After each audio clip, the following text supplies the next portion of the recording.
Well, happy Friday, Bakersfield, surrounding communities, and everybody watching online on YouTube and Twitch. This is the Early Bird Special. I'm Chris Burdick.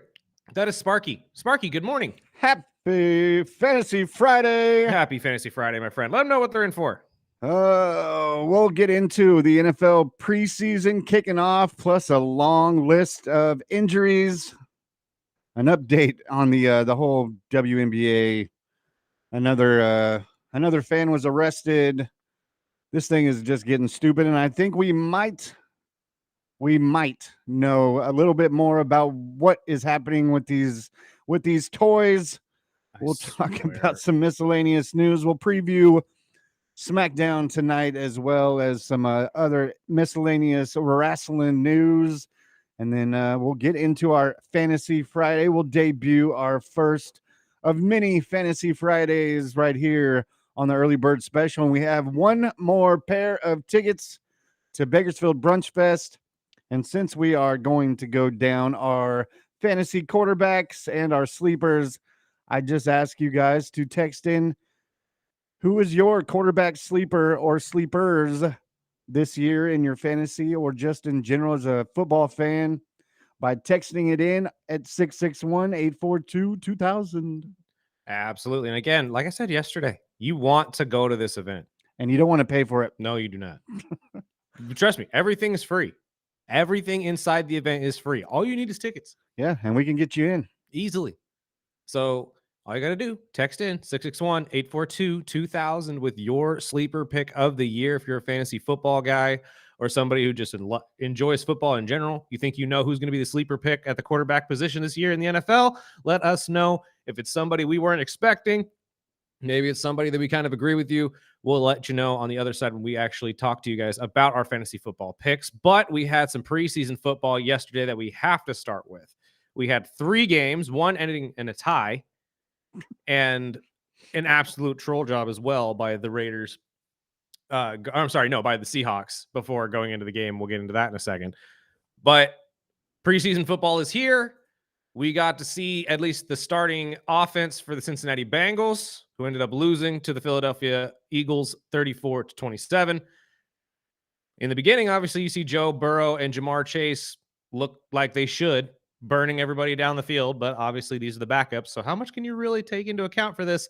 The only concern I have out of this game, your defense looked awful. Yeah, Eagles backup quarterback lit them up. Absolutely lit them up. I could not believe how bad this defense. I mean, we knew, don't get me wrong, we knew the defense wasn't going to be that great.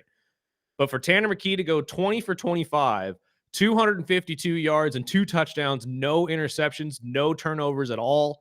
He was only sacked twice. Now, granted, again, we realize this is preseason football. You can't really take a whole ton out of this. But with a backup, burning your backups that bad?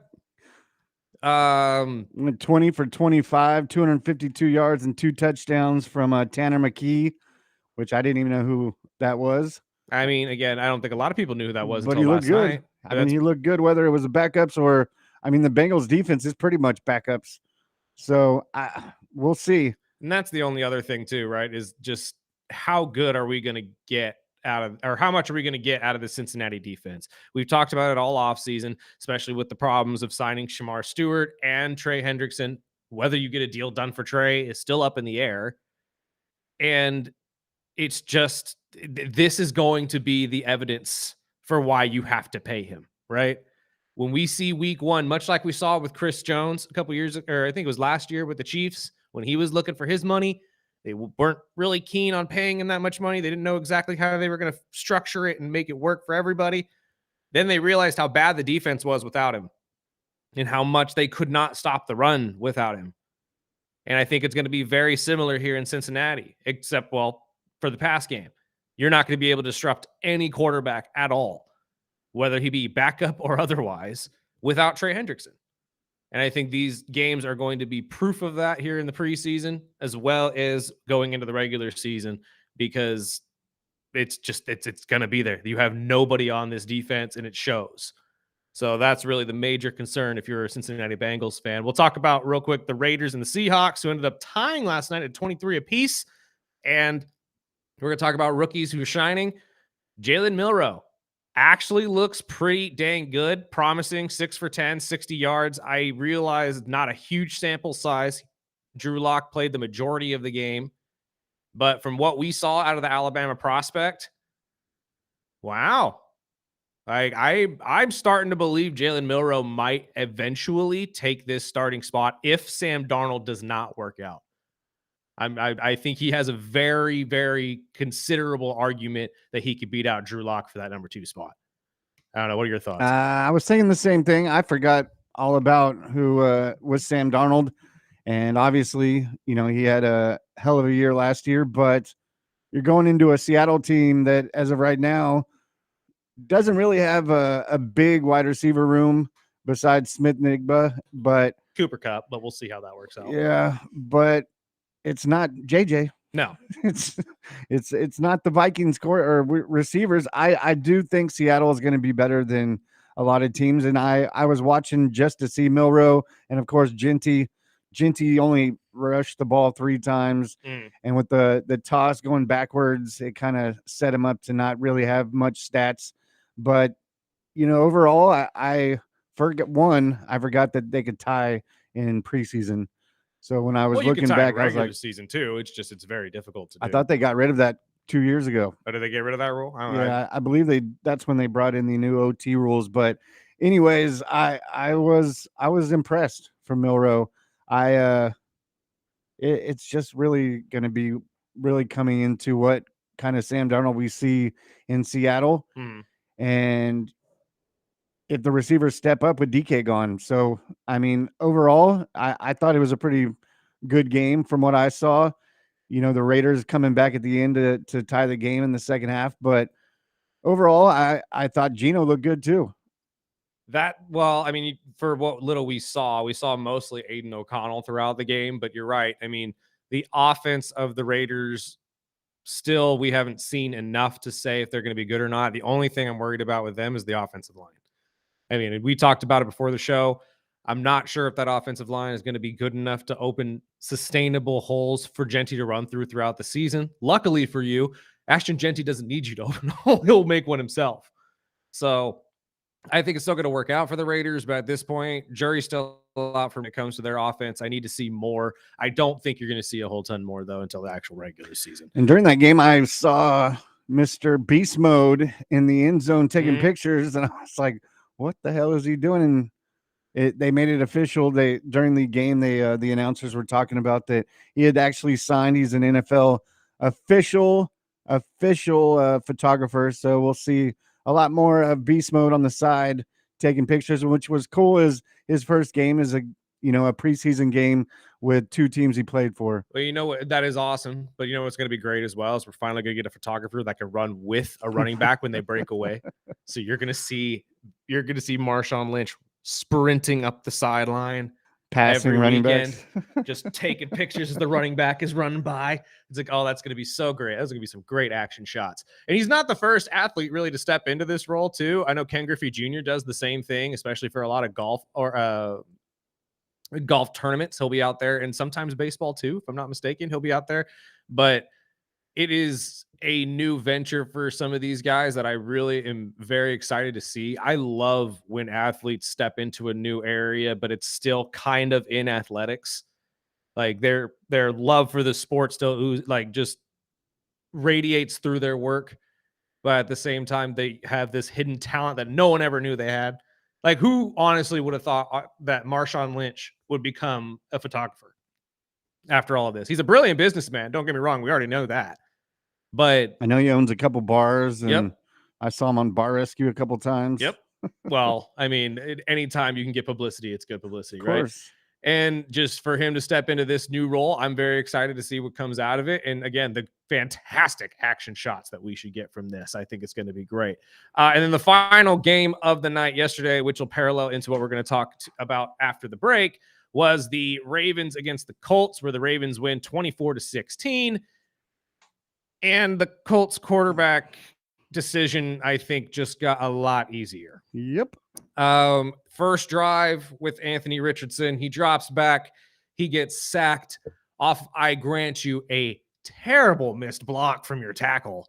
I keep rewatching that, and I'm like, how does this tackle not hit the guy furthest outside? That's your number one rule.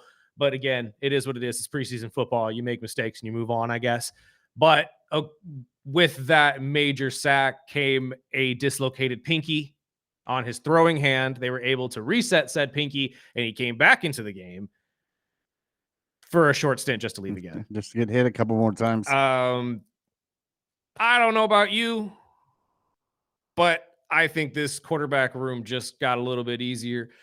However, I'm going to throw out a little bit of a sidebar here because no one's actually talking about this kid, and I forgot he was on the team until last night. Why are we not considering Riley Leonard for this starting role? Rookie quarterback from Notre Dame. Pretty solid showing last night. 12 for 24, 92 yards. Now, granted, he threw a pick, but that could be fixed. I know you got Daniel Jones, who's already a proven, well, I almost said it. He was a starter at one point for an organization, so he can be a starter again. In this room, but in that quarterback room, he is the starter. Yes. I've been saying it. We've been saying it for weeks. Anthony Richardson is not a starting quarterback. No, but I'm going to start jump behind the Riley train here. Riley Leonard for starting quarterback in Indianapolis? Yeah. Build that offensive line. You're going to get him killed. It's better than Daniel Jones and Anthony Richardson. You're going to get him killed. Regardless, I don't expect much from the Colts this season, period. I really don't. I think it's going to be a struggle for you, although you're going to have a solid running game, as you always do. Hopefully this doesn't lead to you having to trade said running game away. Unless he wants out. I don't know if he wants out. I think it'd be more of them trying to get some draft capital, I would hope. But give him a couple weeks. Never know. See if his mind changes. But yes, anyway, but Daniel Jones, solid outing as well. 10 for 21, 144 yards. I'm gonna die on this hill probably, but I don't like Daniel or Anthony. So why not go with the third option? Throw the kid in there. See what he can do. Why not? This is a class where you said, you know what? The rookies are all kind of the same level, right? So why couldn't Riley Leonard step into that starting role? I don't know. I'm just saying. I would build that offensive line and just die on that hill with AR and Daniel Jones and look for the future, because the Colts are not going to be a good team, I don't think. Man, at this point, Anthony Richardson is a quarterback built like a linebacker that's made out of just paper mache. It's unfortunate, but I genuinely think his injuries, or at least if this continues and he gets hit again and again and he goes down with injuries back and forth, we're not going to see him at all this year. I genuinely believe yesterday was a step forward for Daniel Jones as the starting quarterback of the Indianapolis Colts. I mean, we never know. There is some other quarterbacks. Maybe they bring in somebody and surprises the world. But yeah, that's what I'm saying. Riley Leonard. Hey, he might be on your roster. I'm just throwing that out there. You're already not going to have a great season. Might as well throw in the kid. Let's see what he can do. Oh, I hope they have good insurance. Oh, absolutely. But let's take a break real quick. We got plenty of injuries to talk about on the other side, including the starting right tackle for the Chargers, or left tackle. I'm not exactly sure where they were going to put Slater. I know he was going to be at the opposite side of Alt, but unfortunately, you lose your best lineman for the entire year. We'll talk about that on the other side of the break. This is the Early Bird Special on 101.1 FM, 1230 AM, ESPN Bakersfield.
No, we don't work in the news.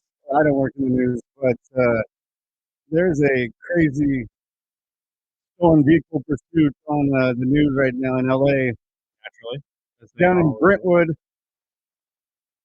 and it looks Oh, like a woman. She was just ramming into cop cars. oh wow.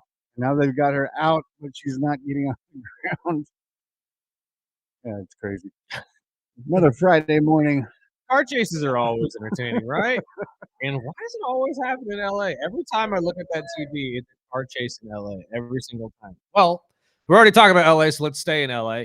The Chargers unfortunately announced yesterday that they will be without Rashawn Slater for the entire season as he has to get a surgery to fix his torn patellar tendon that was, the injury took place during practice. And at this point, it's his second major injury since 2022, where he had the whole torn bicep situation. This sucks. Rashawn Slater is one of the best tackles in the league. He just signed a 4-year, $114 million extension with the team. So obviously he's not going anywhere. 11 days ago. I, dude, I loved watching this dude play too. I say love, but I love watching this guy play. He is one of the best tackles. I was really excited to see what the Chargers could do with him and Joe Alt at the same time. I assumed they were going to move him back to right tackle since Joe Alt is a natural left tackle, and now the Chargers are going to be without and playing with one arm tied behind their back on offense again. So your run game is definitely going to be suffering this year. But Yeah, what do you think? the news came out this morning saying Joe Alt will now replace him on that side, and they'll move in Trey Pipkins for the opposite tackle position. But yeah, it's a big hit, especially for a team that we're expecting to be run heavy.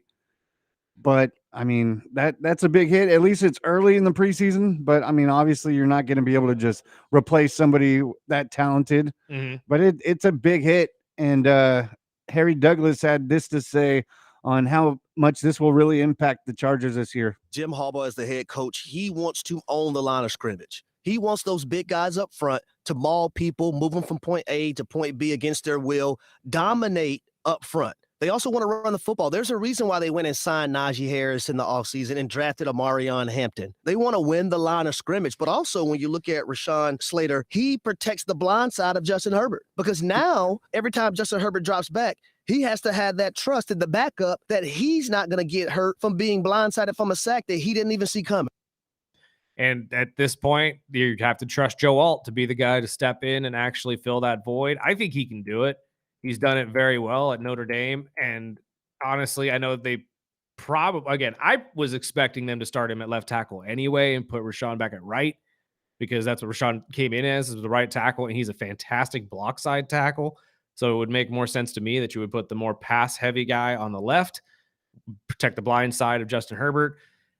I am really, really worried that this does stunt the running game of the Chargers, though, going forward, because he is your lead blocker in that situation most of the time. And with him now on the sideline, you're going to have to trust somebody else, whether it be Pipkin coming in or Joe Alt to be that guy. I know you're relying on these new running backs to come in and Amarian Hampton and Najee Harris when he becomes healthy. This is going to stunt your team, honestly, if you're a Charger fan, and it sucks to see. But to be honest, injuries happen. Hopefully he bounces back next year as he did last year and gets a third Pro Bowl nod at the position. But let's stay in LA real quick because we do have an update for you Rams fans when it comes to Stafford's injury. Apparently he went and got an epidural for the back injury to help him out, and he does plan to start week 1. So you will have your quarterback starting out the season. I wasn't really surprised that he planned to play week 1. Everybody knows Matthew Stafford's going to do everything possible to play. Hopefully the epidural is enough to actually sustain this back injury. But again, I state what I stated the other day, and I present this question to you, Sparky. Do you think that he should play with a back injury, even if it is essentially pain relieved? Because one bad hit, especially with a back injury, it could be worse.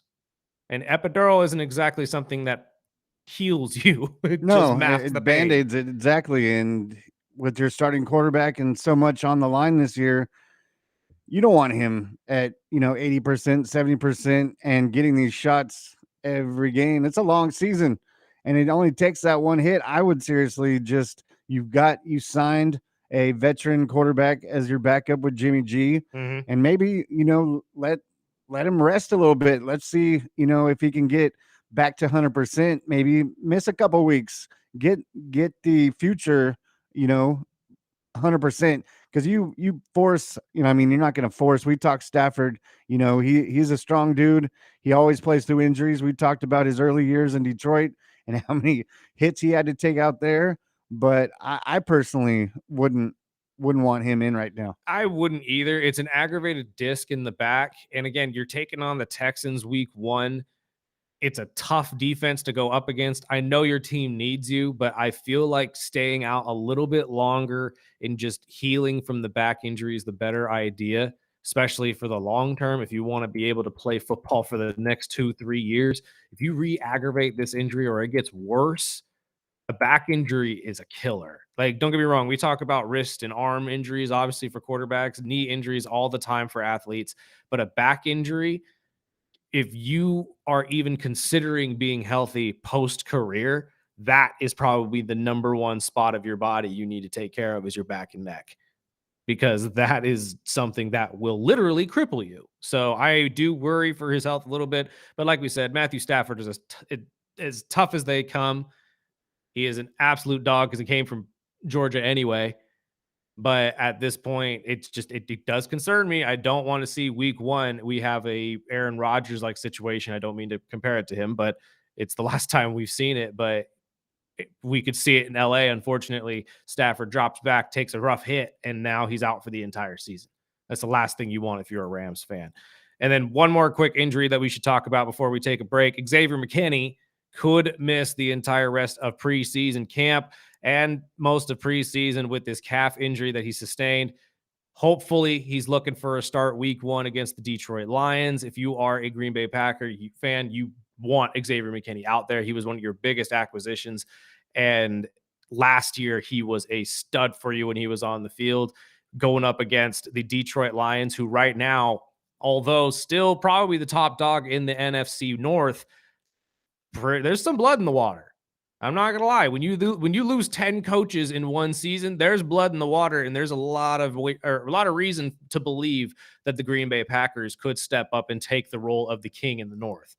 So if you want to be that team, I would expect McKinney to be a starter for you week 1. But what are your thoughts, my friend? That is one of the. I mean, their secondary is already thin after releasing a couple players, and cornerback Nate Hobbs is already out with an injury. I think that defense is going to need McKinney, especially in week 1 against Detroit. But I mean, these injury bugs, man, they're hitting teams hard right now. Mm-hmm. Not only, Green Bay, but the Niners got hit hard again, the Chargers, the Dolphins. I mean, these injuries are starting to pile up, and we're barely getting started with week 1 of preseason. I'm very curious. I know we've talked about it ad nauseum. I'm still very curious, though, if we can ever find some studies that like just compare what these guys do in the off season, because that's what I feel like the biggest change is. It has to be a lifestyle change.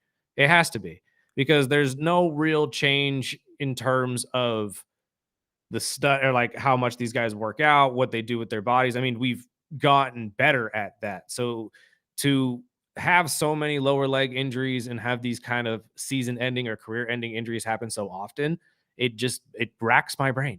It really, really does. And I don't mean career ending injuries as in like, oh my God, he'll never play again, but more of just career enders as in they don't come back the same. Yeah. Those ACLs, Yeah. MCLs, And all of those. It's hard to bounce back from those. I've heard from past players that saying that the change of whether it's their workouts at parks or, to what going these full, guys are eating, going full speed right at the camp, and the limited amount of padded camp dates that they have. it. Maybe it's because we have cut back so much on the physicality of football that the body just isn't what it used to be used to taking the punishment wise. You know what I mean?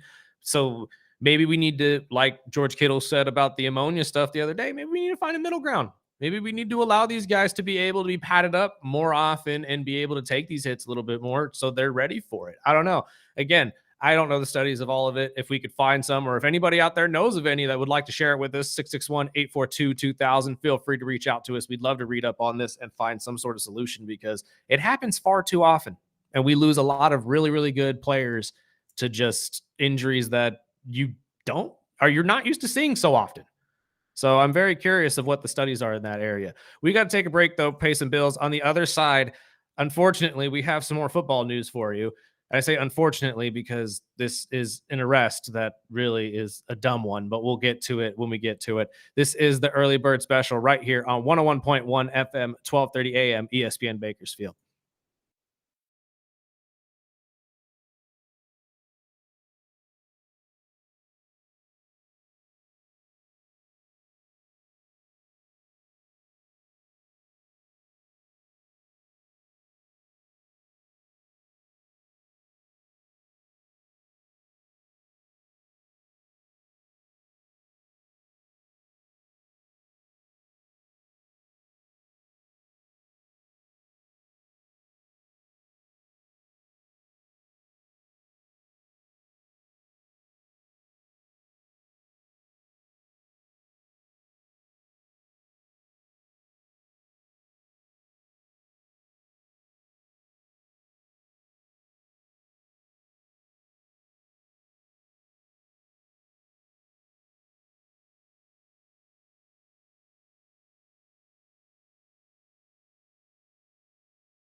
Welcome back. This is the early bird special right here on ESPN Bakersfield. If you are in the Bakersfield area and you would like to go to Brunch Fest on us, you can get the tickets right here before you can even buy them. They go on sale next week. And trust me, if you're a guy listening to this and you need some brownie points with your lady, you're going to want these tickets.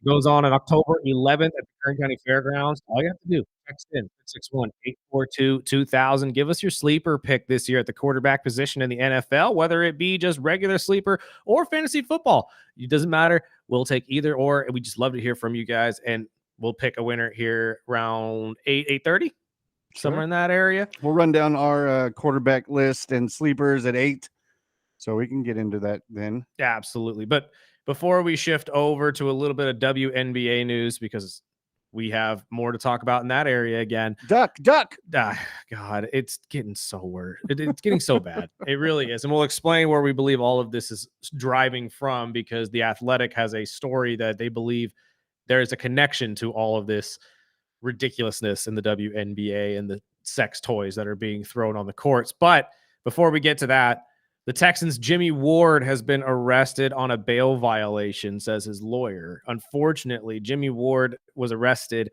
on Thursday night after testing positive for alcohol. He was unaware he was unable to drink alcohol at the time. He is currently on probation for an arrest that happened back on June 12th, where he allegedly assaulted a family member inside the home.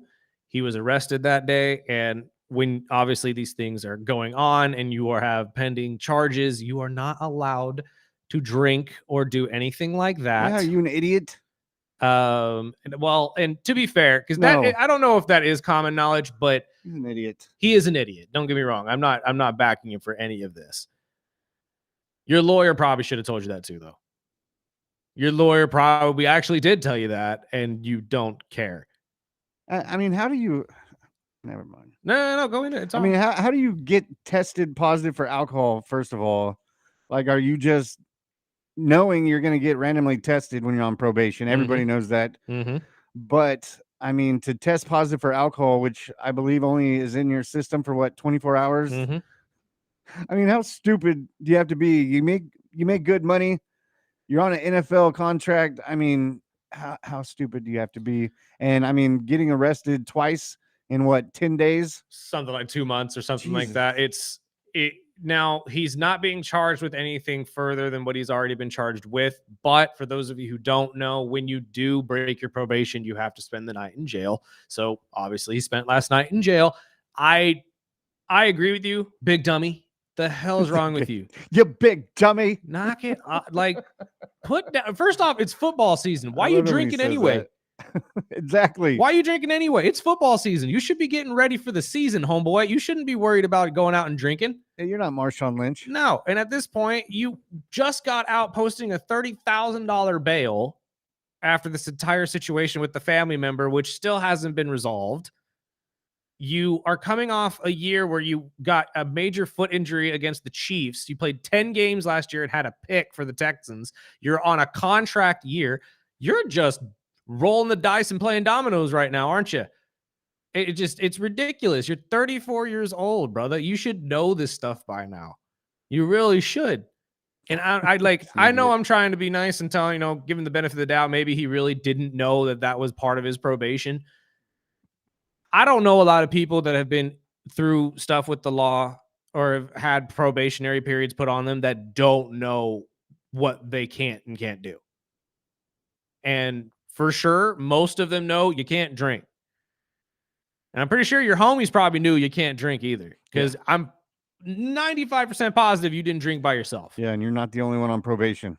Well, that's just I'm dumb, but it's stupid things. And another former stupid player, or a big dummy, like Burdick would say, former NFL linebacker Vontaze Perfect joined UNLV yesterday as now a defensive analyst. The man who changed Antonio Brown's life forever. Yeah, which is another dummy who is still evading police. I still say that hit from Vontaze is exactly made him what stupid. made Well, I think that's what's said in the CT. I genuinely do. That hit was brutal. It was. It was I mean, there was nasty. several of them too. And like, don't get me wrong, for what Antonio did to Pat McAfee,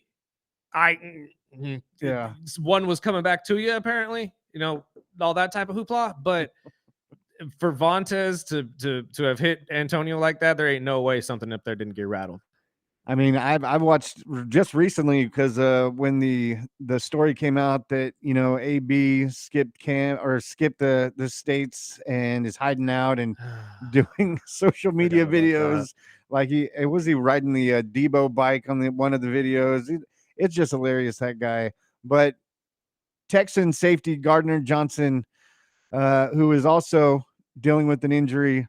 There was some good news yesterday. All the news outlets were saying he was done for the season. Coaching staff came out this morning and said that it is not as serious as they expected. He is still going to miss some time, but it is not a season-ending injury. And before we get into our texts, because we do have a couple texts, and if, like he said, text in 661-842-2000 for your quarterback sleepers if you'd like to win some Brunch Fest tickets. But we've got another holdout in Pittsburgh, and it's not TJ Watt. He got paid.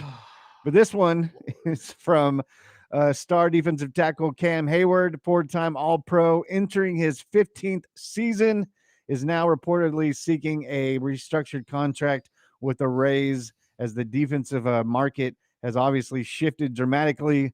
With 2 years left on his deal, making $14.7 million this season, he wants more money. Naturally. I mean, again, and not saying Cam doesn't deserve that money. He absolutely does. He's the anchor of that defense and has been for years, well before TJ ever got there. How long are you going to be playing, brother?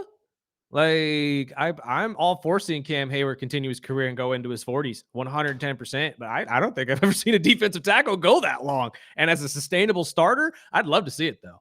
I would love to see him get paid. And I think Pittsburgh pays him. I really do. I think legacy and loyalty, it goes a long way in Pittsburgh. Definitely in Pittsburgh. And it is going to get him paid. How much? I'm not sure. He gets 14 mil this year. I would say he probably bumps that up to about 20. Yeah, wouldn't you say? That's what I was thinking, about 20. I think 20 is a fair number for Cam Hayward, especially for the last 2-3 years of his career. And it's still realistically a bargain price for what he for what he does for you on the field. Absolutely a bargain price. He's the anchor of that defensive line. Pay him. I say pay him. But again, we aren't in the front offices of these. And honestly, let's use this as an opportunity to hear from Harry one more time too, because I'm curious about this bite that you pulled. We hear a lot about these contract negotiations and players holding out. And traditionally, the media really does put the blame on the player and make it seem like the player is is he doing? Yeah, is being, disingenuous, or at least, they're being greedy sometimes. He's not a good teammate. I think Pat McAfee does a very good job at playing it from the player side, though, obviously being a former player, and he pulls these guys on and allows them to speak their truths. I think that is what really the bright side of what we got with the Trey Hendrickson situation, is that you got to hear from Trey and realize that he's actually just a really good dude, a God-fearing guy who loves to play football and just deserves more money. That's what it really is.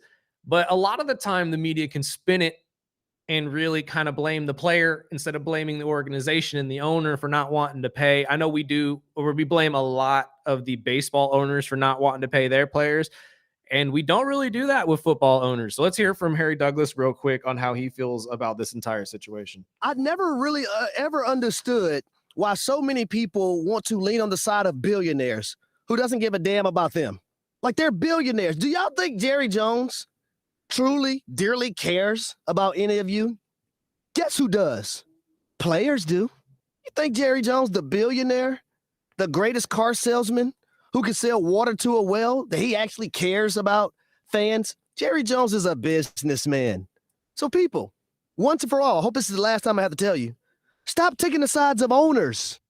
Honestly, I love that saying. Well You can said. sell water to a whale. That's fantastic. Honestly, he's right though. Like, he genuinely is right. I think we do side with the teams and the ownership a little bit too often, especially in situations where it comes down to these contract holdouts and these players that can be seen as divas and all of that. I think Micah Parsons is a great example. I think this entire situation with him and Jerry Jones, once again, being brought up, everything we hear from the media, or from Jerry in the media, I should say, really seems to me that Jerry does not care. He's a very bull-nosed person. He's old school, and I get that. But that kind of stretches to everything. You know what I mean? Like, it's not that he doesn't care about his players. It's more he doesn't care about what you think. He doesn't care about what he can be presented as in the media. So he just flies off and says, you know what? He says whatever he wants. He'll go out there and say that he doesn't sign people because of injury history or something of that nature, but he'll always sign his boys and all of that type of stuff. He does not care because that obviously keeps the Dallas Cowboys in the media. But we never really I was thinking about that when reading a lot of Jerry's quotes the other day with this Parsons situation heating up on Monday. But we really don't slight Jerry for a lot of the stuff he says. And we didn't really slight the Cincinnati president, Mike Brown, when he came out months ago and pretty much said Trey Hendrickson should just be happy with what we give him. No one really took jabs at Mike Brown for that. I know we did a little bit, but we didn't really go into extensive talks about it. So dumb. It is dumb. It's very dumb, Shorzy. So at this point, I kind of agree with him. I think we need to start thinking about this from down the middle situation. Remember that these athletes are people too, and they're just looking to get paid, just like all of you are at your job. They're employees. Absolutely. So at the end of the day, when you go to your boss and ask for a raise, I'm pretty sure you would love the ability to hold out too. Let me get 20 instead of 14. Exactly. I think you would probably love the ability to go to social media and get thousands upon thousands of people on your side to push your owner or the owner of your business that you work for to pay you more. It sucks that you don't, but luckily these guys are in a completely different bracket than us. So they have that ability to do so. So I don't know. I think Harry might be onto something there. That's just me. I agree. And we'll take our final break of the hour. In the next hour, we'll get into our quarterback fantasy list on top of 3 sleepers. And we'll get to your text right after this break. This is the Early Bird Special on ESPN Bakersfield, 12:30 a.m. 101.1 FM.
Welcome back.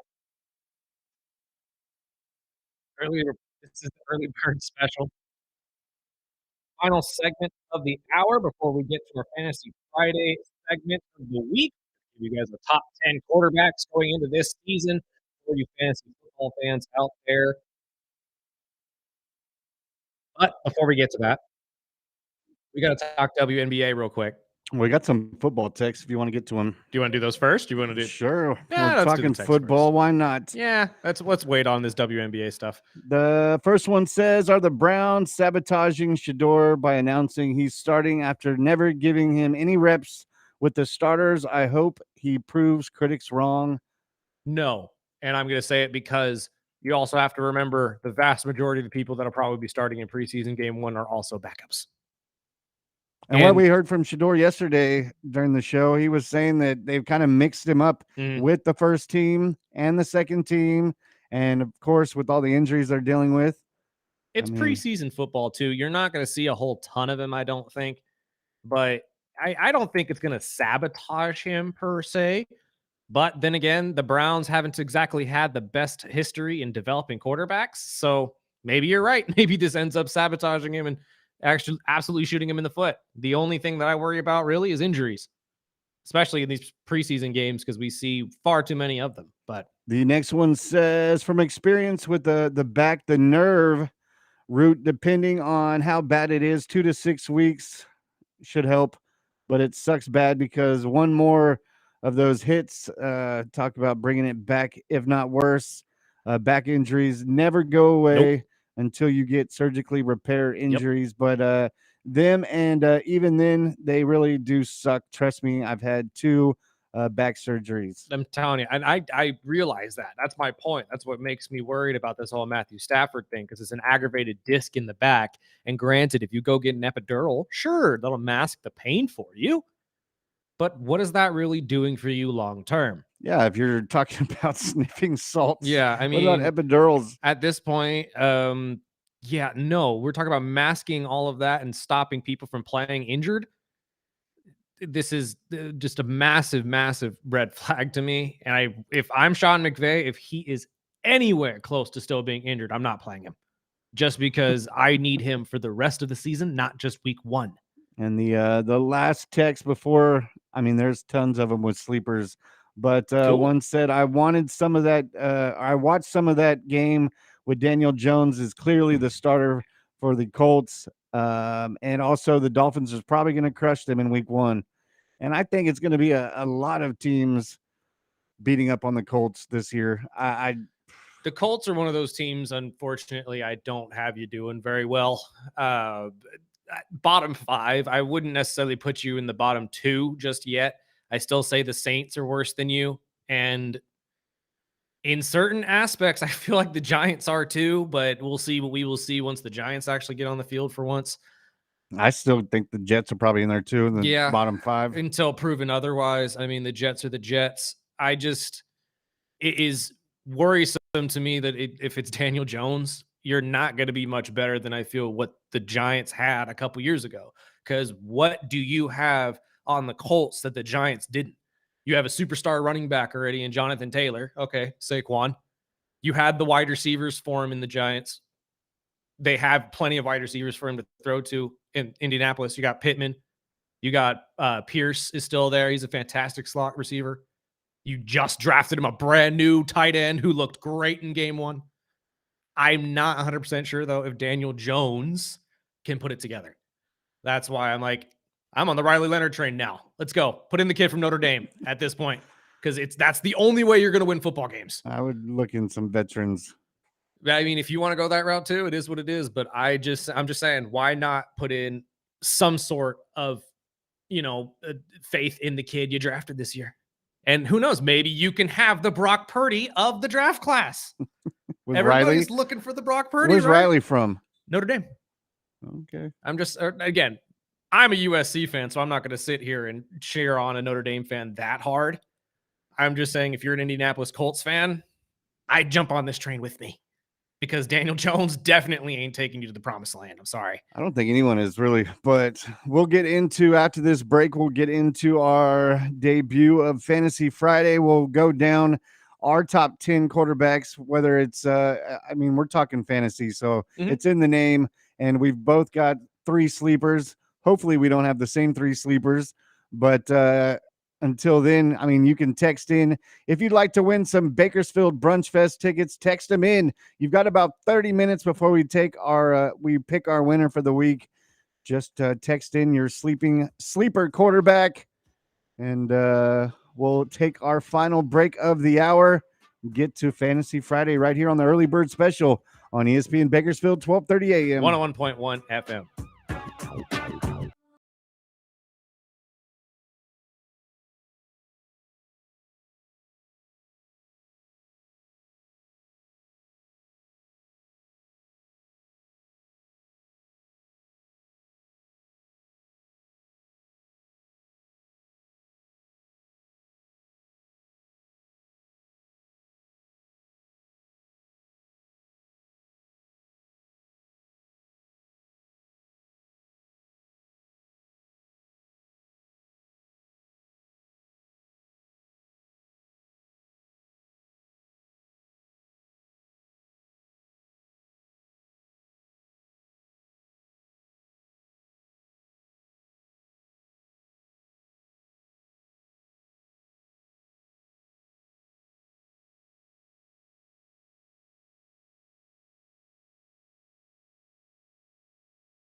Welcome back. This is the Early Bird Special, Hour 2 on this Friday, Fantasy Friday. And we're going to help you guys out with your fantasy football teams and give you our top 10 at each position every single Friday from here until the start of the NFL season. Today, we start with the quarterback position. Everybody's favorite position, the most pivotal, the one that is most likely going to get you the most points throughout the season. So this is, although not the first choice you should take off the board, I grant you, should be in the top 3, in my opinion. That's how I've always won. Every single year I get a great quarterback. Every single year I win. There is every single year I usually win my fantasy league. So me too. I usually take a quarterback in the first 3, although you'll probably get heckled by your friends. Oh, you're dumb. You took a quarterback too early. Yeah, you won't be saying that when Josh Allen runs your team over for 35 points when I'm in the playoffs. Yeah, when I'm buying sushi with your money. Exactly. So let's start real quick. We'll go from 10 to 1. Help you guys out here. I got my number 10 quarterback this year for fantasy football being Kyler Murray of the Arizona Cardinals. I love that Kyler Murray runs, and if you're a fantasy football player, you know you need to get a dual threat quarterback. Kyler Murray is one of those guys that's a lower round pick. You'll be able to get him somewhere in the 15 to 20 area, most likely, if you're somebody who likes to pick a quarterback late. He runs a lot, and he has a bona fide number 1 receiver again in Marvin Harrison Jr., who I do believe is going to take a massive step forward this year as the number 1 receiver for Arizona. But that's just my personal opinion. This will all lead towards Kyler Murray hopefully having a bounce back year and taking the Arizona Cardinals back to at least somewhat respectable level and over the Seattle Seahawks, but we will see what we will see as the season starts. Sparky, who do you got at number 10? Well, do your bottom 5. You want me to do my bottom 5? Okay, let's go with that then. Number 9, I got Caleb Williams with the Bears. I do believe this Ben Johnson ad is going to benefit Caleb a ton. I think this is going to move forward with what we hope to be Caleb's entire career as a starting quarterback in the NFL, and we're going to finally see the talent that he is. I know there's still going to be a lot of hate on the internet. There's a lot to dislike about the kid, obviously, with his personality and stuff like that. But as a football player and as a quarterback, he's one of the most talented people we've ever seen at the position. And I think this year is going to be finally taking that step forward with a coach that knows how to make the most out of his offense with whatever he has. The only challenge he's going to have this year is completing 70% of his passes like Ben Johnson wants him to. It has not been starting well. So we are hoping that that turns around. But if all works well and this does work out for the Chicago Bears, you are looking for you're looking at a fantastic year for the starting quarterback in Chicago in terms of fantasy football. My number 8, we just got done talking about the guy, Matthew Stafford. I thought you were going to say Daniel Jones. No, heck no. Don't touch never touch Daniel Jones in fantasy football. Matthew Stafford, though, if able to stay healthy and this back injury is not that terrible, he has a plethora of targets every single game, including Kyren Williams, Puka Nacua, and the brand new Davante Adams joining the crew.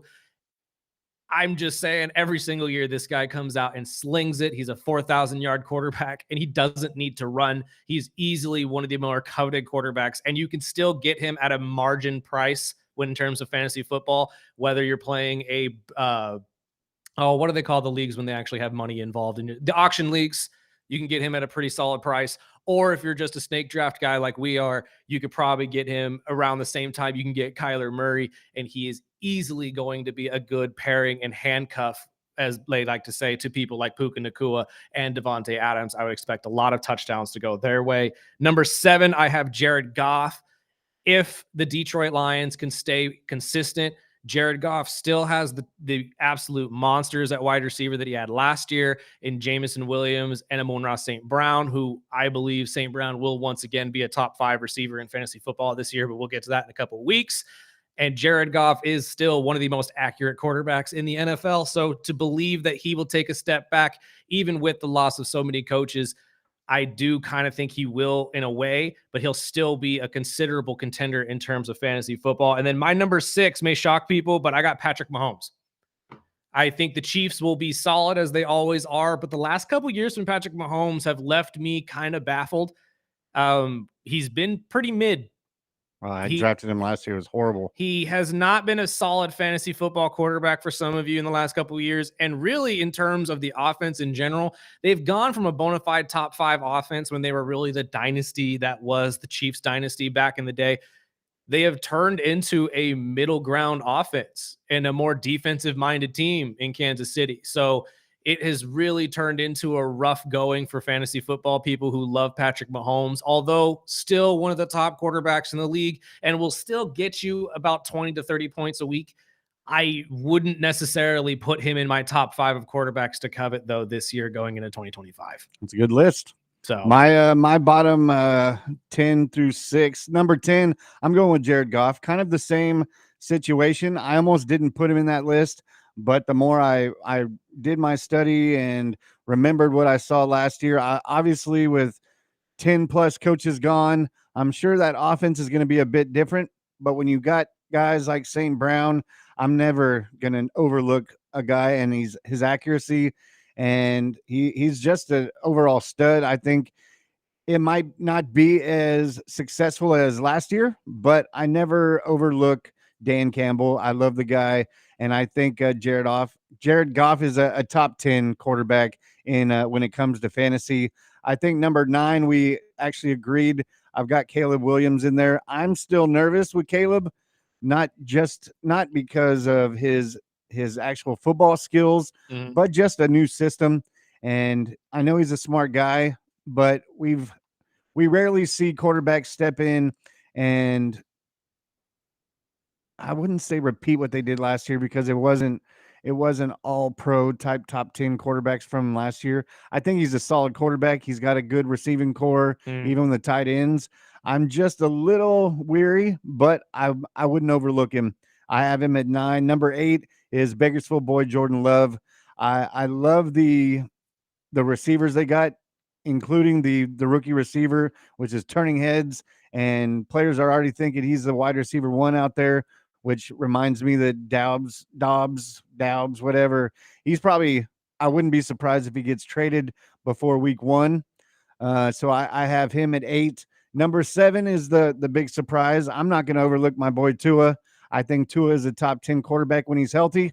And when you have receivers like Jalen Waddle and Tyreek, as long as he's on the field, they're going to get their stats. And I'm not going to be hating on Tua and his injuries. I think they've addressed the offensive line and what I've seen so far, which is very early. But I think if Tua can stand still and he's going to get rid of the ball quick, and he's got too much talent on that offense, whether it's A-Chain now, who's also lining up at slot receiver this year. Now that we've drafted another quarterback and we got Jalen Wright back, which is a hell of a running back. If you guys don't know who that is, I'm sure halfway through the season you'll know who Jalen Wright is.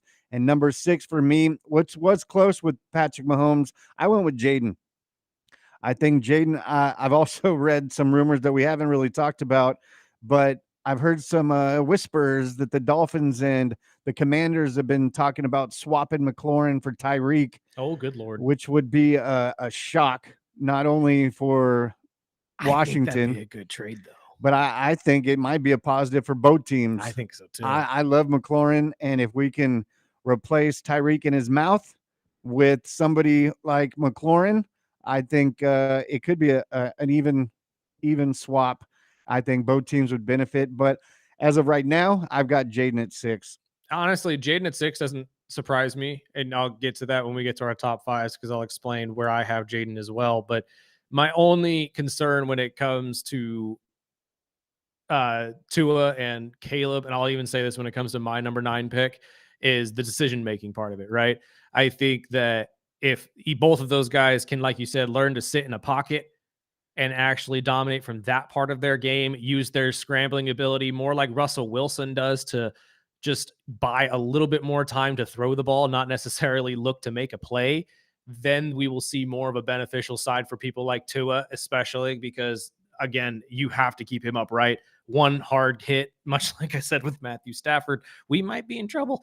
And that's not something you want to see in terms of your starting quarterback. But and this is the first time I didn't put Stafford in my top 10, and that is just because of the injuries. Because that receiving core over there in LA, well, the offense in general, dude, if you got Puka, you got Kyren signed up now for a couple more years. Higbee's always been a problem. Higbee's good. You've got there's another receiver I always misplace, and you brought in Devontae, which what I saw in camp yesterday, I mean, he's looking like the old school Devontae Adams. So it's just that one hit from Stafford and that back injury. I mean, anybody that played quarterback, with a bad back, that is tough, and it is a long season. It's almost impossible, to be honest with you. I know he's tough enough to do it, but I just worry that Matthew Stafford takes one bad hit, especially on that blind side, and we're not seeing him get up very quickly. And now your entire season as an LA Rams fan, yeah, we've seen what the team looks Jimmy like. G jerseys. We've seen what the team looks like with Jimmy G at the helm. Do you want to hit our sleeper picks real quick before we get over break? Or you want to wait on that? You want to throw in one sleeper? I'll throw in one sleeper. My main sleeper of the year, Sparky has him in his top 10. I picked Jordan Love. I think Jordan is a fantastic quarterback and is a gunslinger. And much like Matthew Stafford, he racks up a lot of yards and a lot of touchdowns because of just the balls that he's able to throw. My only issue with Jordan, though, is the amount of interceptions that he throws at the same time. If you're in a league that penalizes interceptions and turnovers just as much as they reward touchdowns, Jordan Love is just as much of a cancer as he is a benefit. So that's why I say he's a sleeper pick, because depending on what type of league you're in, whether it's PPR or something that's really just your friend kind of made it and, set the stats himself, you should really figure that out before you draft somebody like Jordan, because he could really hurt you at the quarterback position just as much as he can help. Yeah, and I know in our league, you get 6 points for the touchdown, but you also lose 2 for the interceptions. Exactly. And I know you lose 1 for the sacks. Well, and I know a lot of leagues that will give you full credit, 6 points for the touchdown, but you lose 4 to 5 points for an interception. Like it really just depends on how your league owner really made it. So I would look out for that before picking Jordan. And one of my 3 sleepers, I'll just get it out of the way because I can't believe I'm even saying it, but I'm going to say Drake May. I am not a Patriot fan by far, but I do like Mike Vrabel.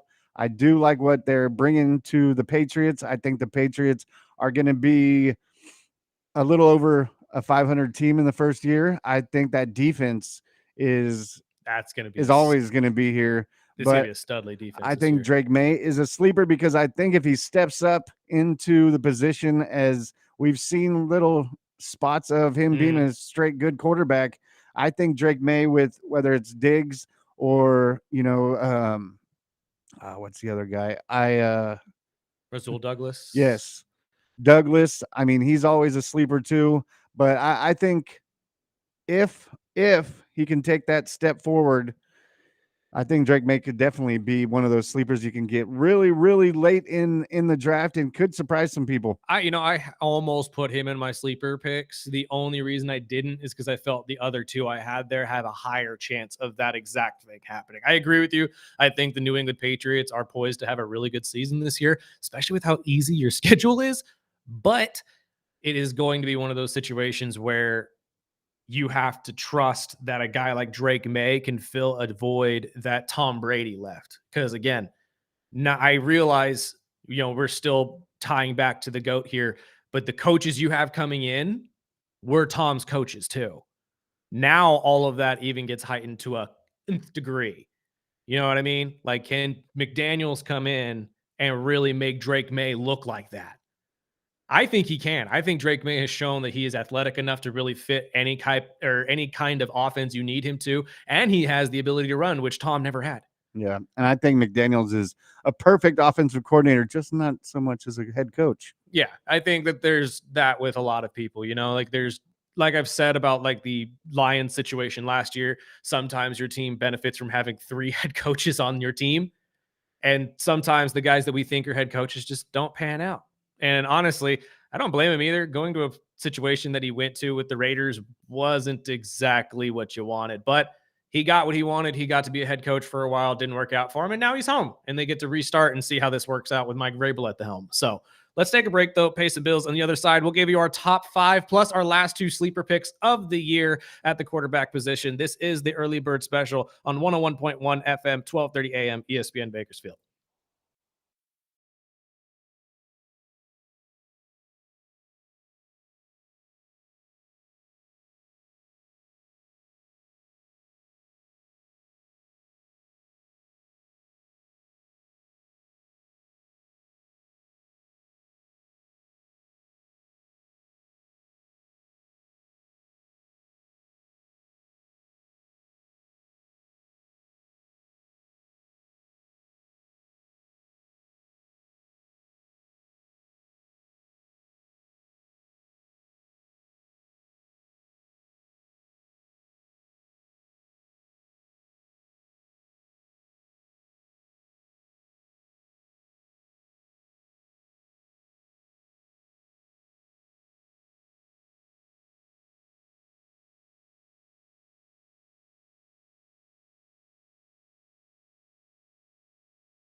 Welcome back. You want to recap your 6 through 10 real quick? Yeah. And then we'll get into our 5 through 1s and our last 2 sleeper picks. Personally, my bottom I'm sorry, these are the top 10s for both of us at the quarterback position if you are just joining us.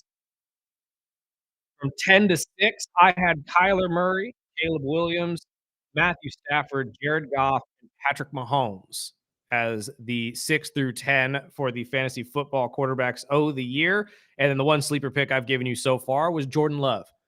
And again, as I said, the only reason he's a sleeper pick for me is because it's based on who the heck is making your league and how the points are stretched out. If you don't have a lot of points for turnovers and interceptions, Jordan immediately bumps up into the top 10 for me because he racks up touchdowns, he racks up yards like no one else can, and he's a bona fide top 10 quarterback in the NFL. Yeah, if you're not losing points for interceptions. Yeah, if you're not losing too many points for interceptions and fumbles. And that could change this year. That really could. He's been developing his game. He's been working. I know he got married too. Good on you. Congratulations. I'm just saying. Yeah, so did Aaron Rodgers. Well, Aaron was the shocker, though, right? I don't know if anybody was ever going to tie that man down. He had Olivia Munn at one point. Good for him. Anyways, and then go ahead and run yours down, my friend. Mine was starting at 10, Jared Goff, Caleb Williams, Jordan Love, Tua, and Jaden Daniels. See, my sleeper was Drake May. I've got 2 more.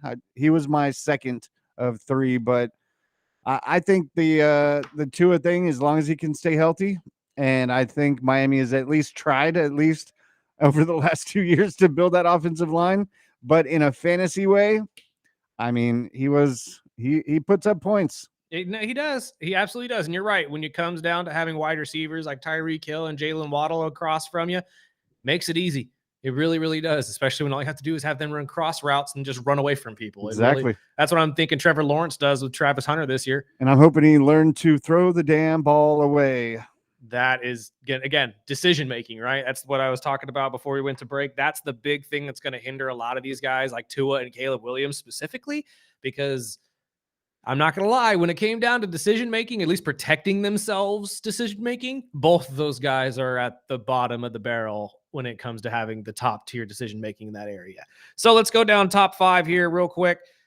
Number 5 for me, I got Baker Mayfield.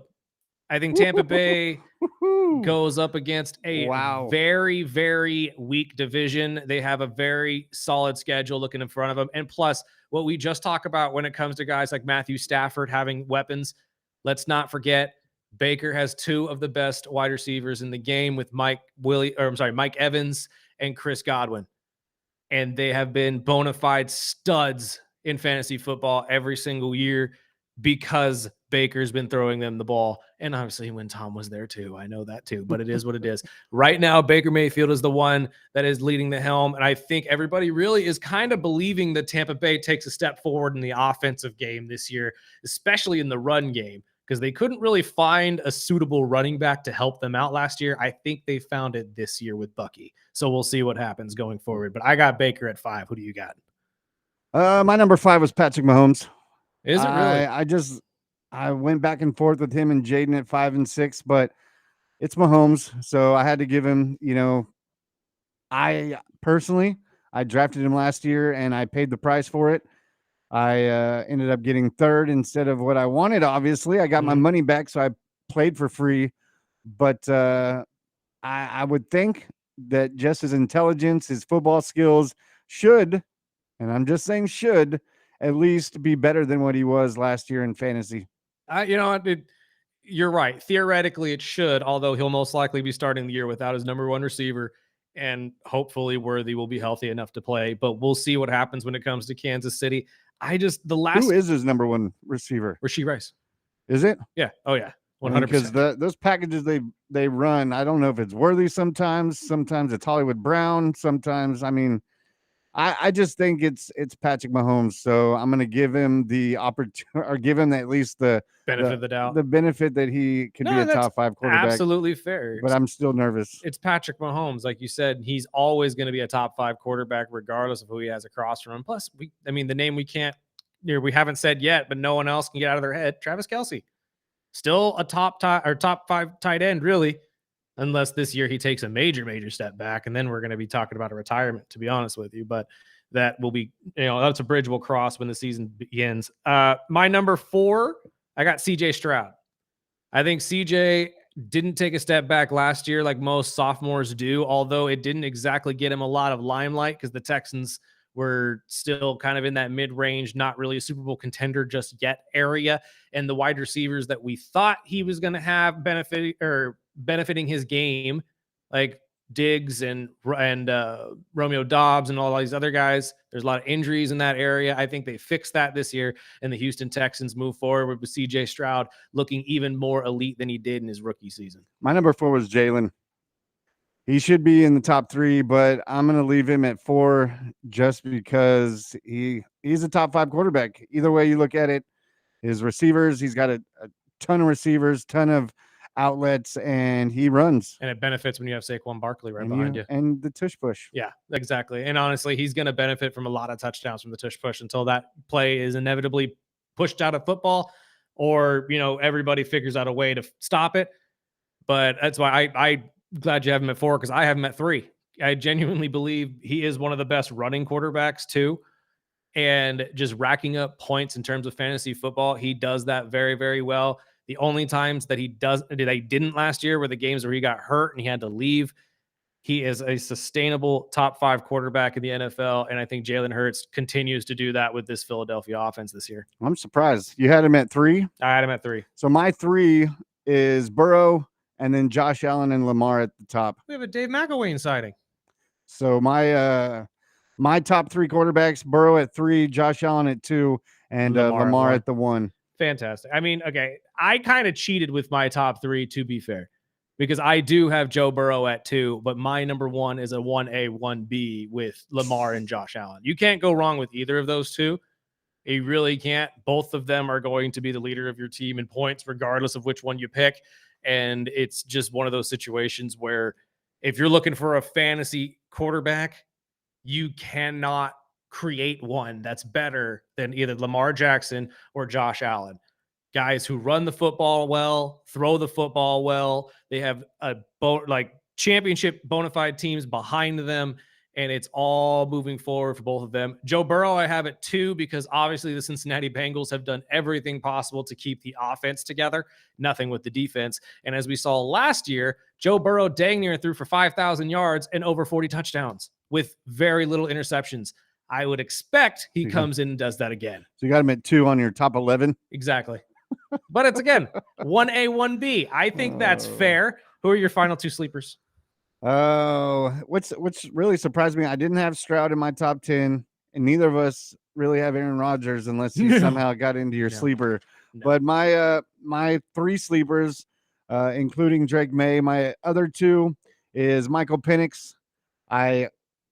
I'm on the fence with Penix. I know what we saw out of him, and I know the stats didn't jump off the board, but I think a full offseason and obviously the team behind him, I think it's he's got the opportunity. So I'm going to put him in my sleeper. I'm not banking that he is going to shock the world and be a top 5 quarterback like I've heard other fantasy shows talk about. But I'm keeping an eye on Penix. I like the offense over there in Atlanta. And my other one was Bo Nix. I think Bo Nix could be a stud, and I like that. Obviously he's got the quarterback whisper over with Sean Payton, and what we saw in the beginning of the season with him last year, where everyone was like, he's a wash, let him go. And by the second half of the season, he was turning heads and took that team to the playoffs. So we'll see. But Bo Nix is my number 1 sleeper. Honestly, Bo Nix is a good choice. The only thing that stunts me from that one is the sophomore slump. That's why I kept Jaden off my list too, and why I kept Jaden off my sleeper list, because I usually don't touch sophomore quarterbacks. Only reason I am agreeing with you about Michael Penix, although obviously being a Falcons fan, my dang self, but I think Penix is one of those quarterbacks that benefited from not having a lot of tape for these teams to really look off of. And when you saw him last year, there was one thing that really stood out to me, and that was his poise. That was just his ability to command the pocket and just sit there and look comfortable. He was throwing passes that you didn't think you'd be able to complete to receivers out there way deeper than you were usually end up seeing. And honestly, he is just one of those leaders that I think is going to fit well with this Atlanta offense and help them move forward with this young core that they have.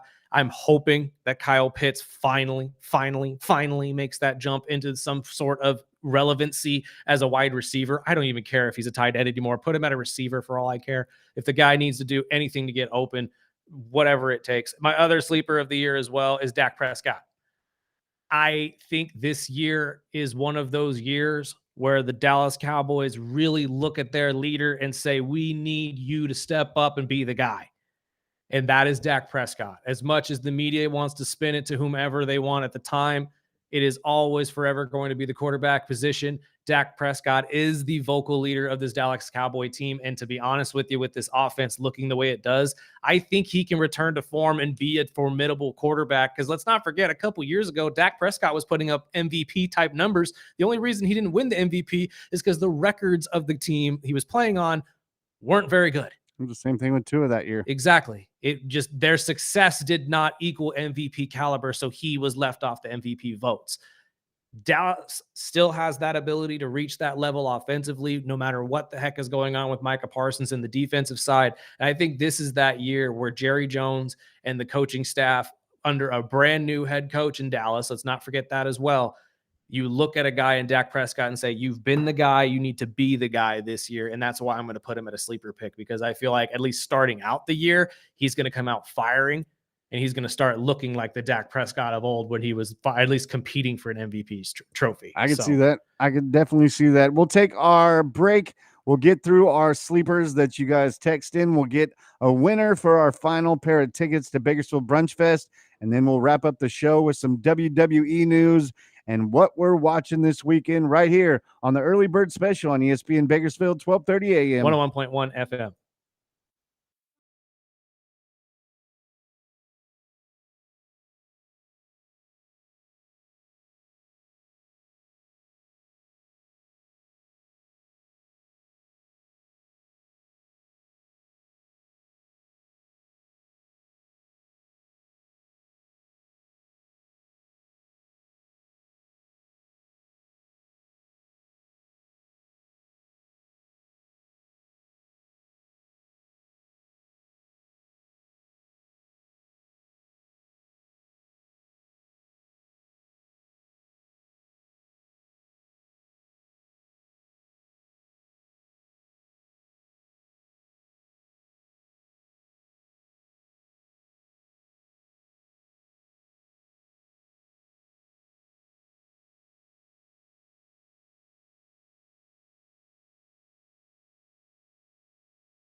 into a deep cut with the Lincoln Park today.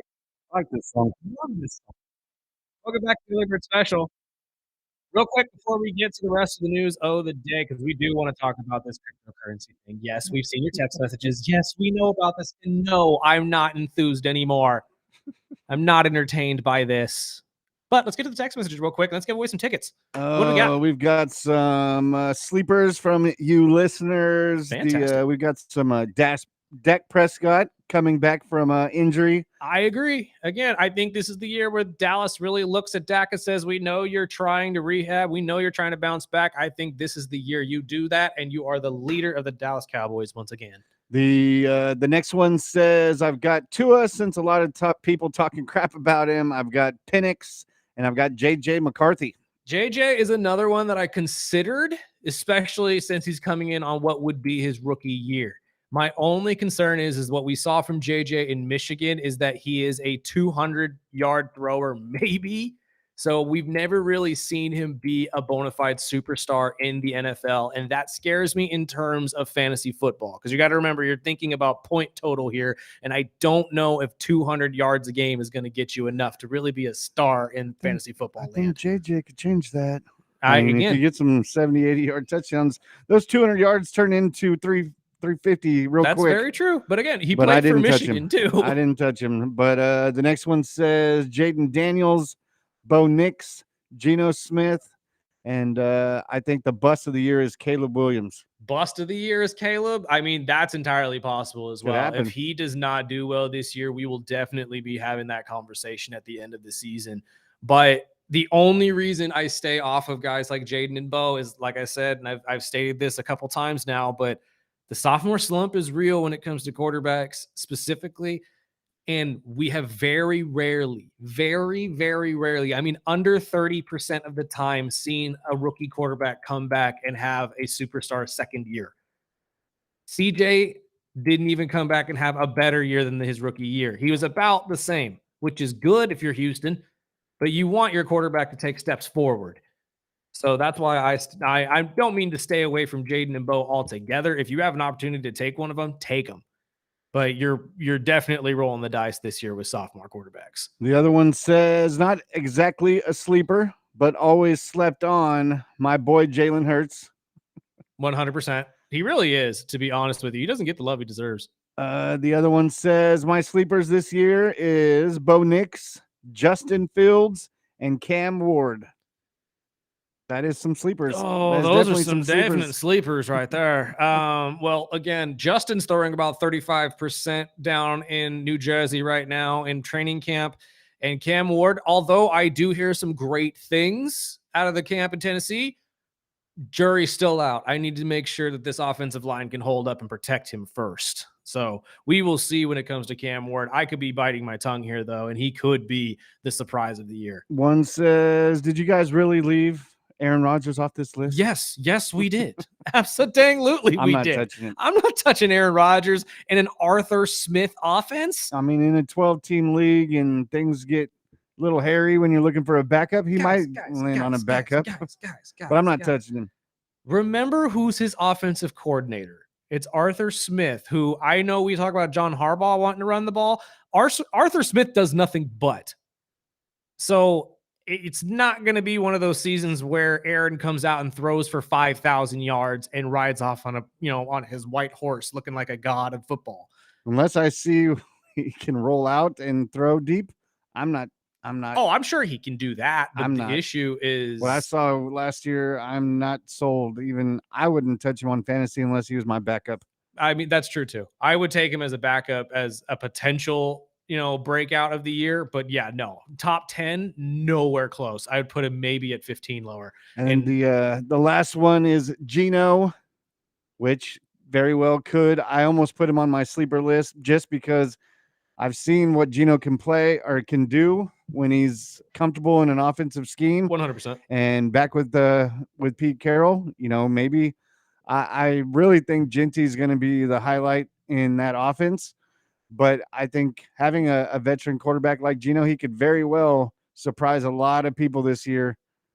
But one of my concerns when it comes to Geno, though, is who he's throwing the ball to, And right? that offensive line. Yeah, I mean, Brock Bowers, obviously one of the best tight ends, and I think he's going to continue that this year. But what do we got at the wide receiver position? Like Jacoby Myers, although fan favorite, and I would love to see him break out and become a stud this year, I wouldn't necessarily call him a number one receiver, though.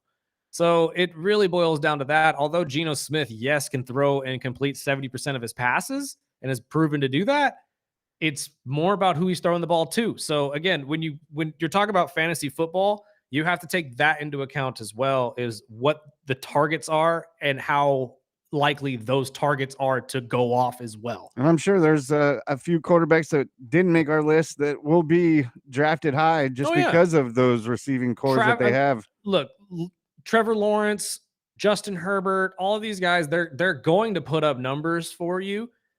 But we're talking about the guys who are going to be barn burners. Like if you want a top 10, a guy who's going to score a ton of points for you all the way through the season into the playoffs, that's more what we're trying to do for you here with these top 10s. So we will text the winner. I appreciate you guys texting in, and we'll have another Fantasy Friday next week. But in the last couple minutes we have in this segment, we've got to get into this WNBA. Another fan has been arrested, this time an 18-year-old. Mm-hmm. An 18-year-old was popped for throwing another green toy, and this one actually hit a man and a 9-year-old, his old 9-year-old niece. And I'll let you get into this because I know that we've got 3 or 4 texts this morning sending us the story, because we've kind of been waiting to find out what the hell is the whole green toy. Is it a trend? Is it something to do with the players, demanding money? I don't know if it started this way, but there's definitely somebody that's come out and is starting to claim it. And it's a self-described cryptocurrency enthusiast who has remained anonymous. And that's what I don't like. If I'm going to look, here's the thing. When this started, we were kind of confused. We didn't get it. We really didn't. It was the most random thing. We were all thinking maybe this is a slight at the women playing in the WNBA. We didn't understand. Now we're understanding that it's somehow connected to this new cryptocurrency that this guy is running with his friends, that they're trying to get off the ground, that apparently has since tripled in profit since this has started. They've even, like, The Athletic has a whole article about this that I was reading last night. I didn't get a chance to finish it. I can't wait to when I get home. But there were quotes from people saying that, like, because the toy was thrown at the feet of Sophie Cunningham, that was like the best thing that could have ever happened to them. Like, these people are really, really getting off on this. And I'm like, okay, when it, like, I don't know about you guys listening to me right now. Personally, not a crypto guy. No. Not at all. It's the dumbest thing in the world to me. We're not changing to crypto. No one's going to do that. And all you guys are doing is paying the people who made it. And the only reason this guy wanted to stay anonymous is most likely because he's stealing your money. And it's the dumbest thing in the world. It really, truly is. Like, if you are going to ESPN claiming to be the reason all of this is happening, you are the orchestrator of this, you and your cryptocurrency company, your crew, but you don't want to tell us your name? Yeah. You don't want full credit for this? That's interesting to me. Is it embedded into the toy? Is there a logo, or is that's what I'm saying? How at all? We should got to jump on this. It's a meme coin. It's another one of these stupid meme coins, like the Doge coin or whatever the heck that happened a couple years ago. It's the dumbest thing in the world. And honestly, the only thing that I'm actually somewhat okay with is that you're putting eyes on the WNBA. And honestly, in a time where they need all eyes on them, regardless of if it's good or bad. So you're putting eyes on the WNBA, which is getting them publicity. So at least you're helping them in some way. Although they are fed up with this. I'm now fed up with this. I've been now that this has, if this was some sort of movement by the fans calling the girls something, saying you guys need to, like we were saying the other day, like maybe we're pushing this entire narrative of pay us, like what you owe us is going a little too far and you're angering the fans. That's one thing. That's the fans speaking out saying, hey, we don't really want that in the game, but at the same time, we understand that you deserve the money that you deserve. When it comes down to this and hearing that it's some stupid cryptocurrency company trying to benefit off the back of the WNBA at the expense of sex toys being thrown on their court, get over yourself, you high schoolers. Right. Like, Well, how old are all of you? I can only assume that all of you are 19-year-old college students that created this to make a quick buck. Like, it's really annoying to me. it'd But be that's more just me. genius if they had nothing to do with it and then just saw the Right. opportunity to, hey, let's tag this and make it ours. That's what I'm wondering as well, because that's the only other thing that I could think of why you would keep yourself anonymous. Is this really didn't start with you, but you're jumping on it to benefit from it. And the real person who started it would get mad if you came forward and said it was you. So that's the only other reason I could think of. But that did pop into my head as well, Spark, that potentially maybe these guys are just being dumb and are just jumping on the back of something that's gotten popular to benefit their meme coin and get it moving forward Now faster. that would be genius. It But really would. we'll But take our final break. We only got a few minutes left, so we'll get into what we're watching this weekend and some WWE news to wrap up the week right here on the Early Bird Special.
welcome back. Final segment of the week here on the Early Bird Special. Thank you for joining us this week. Join us back here on Monday, 7 to 9 a.m.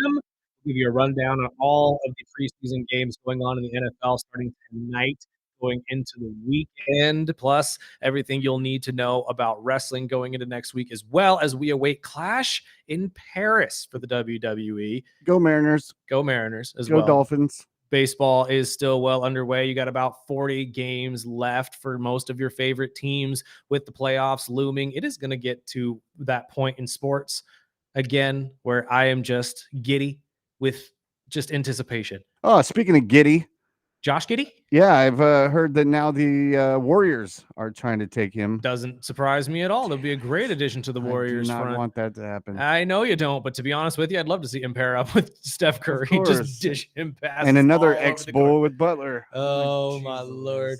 And I'm sure Jimmy's probably got a lot to do with that too, because I think that him and Josh had a very good relationship when Josh came into the league. Although Giddey's bounced around all over the place. I know they've never actually played with each other, but I think that there has been a silent camaraderie between the two of them. Well, I know we're going to get into some WWE, and they broke the news this morning. We knew Brock was back, but they announced that he has signed a multi-year deal with the WWE.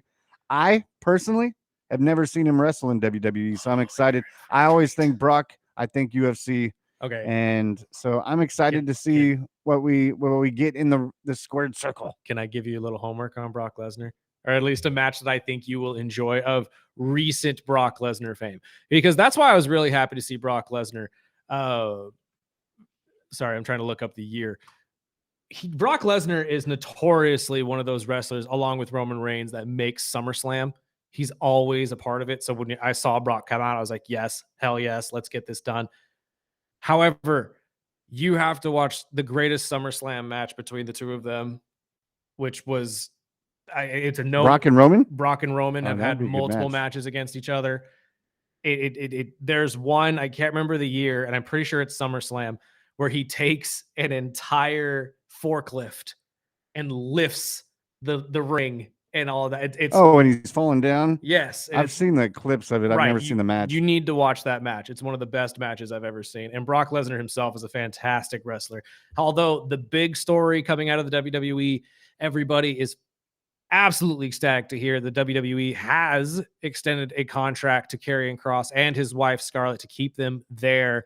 Whether he has signed it or not, we're up in the air. And it seems that this entire no contract thing was all part of the story. A play. That video you sent me with Heyman last night, I was so happy to hear it. And Heyman is just a G when he does these interviews. And it kind of makes me believe that my theory that I said on Monday this week with our boy KG, because we were talking SummerSlam, I genuinely believe that the WWE is cooking up a story here where Karrion Kross might be moving into more of a management situation or a general manager situation, taking over for one of these guys and giving them a much needed break.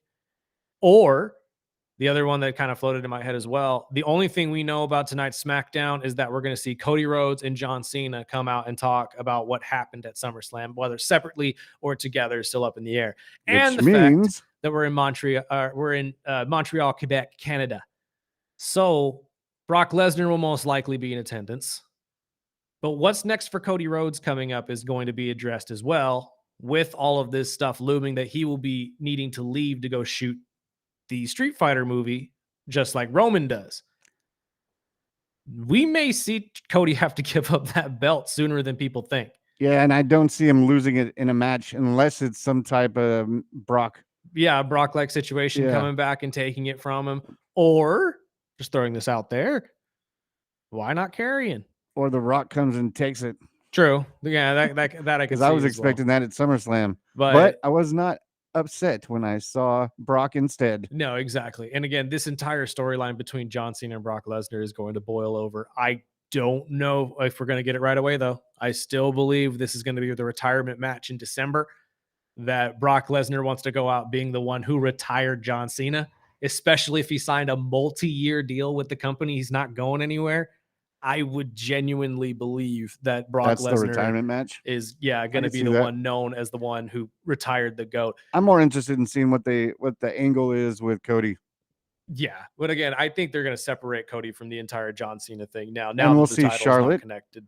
Charlotte back with the titles along with Alexa Bliss, and who they will have to take on next is very interesting.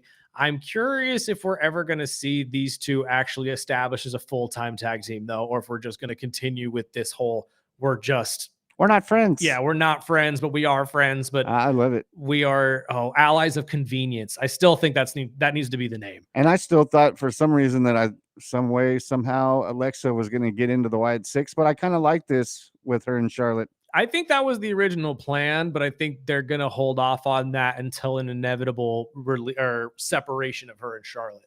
I think we're going to have this entire story of Alexa finally has a friend again.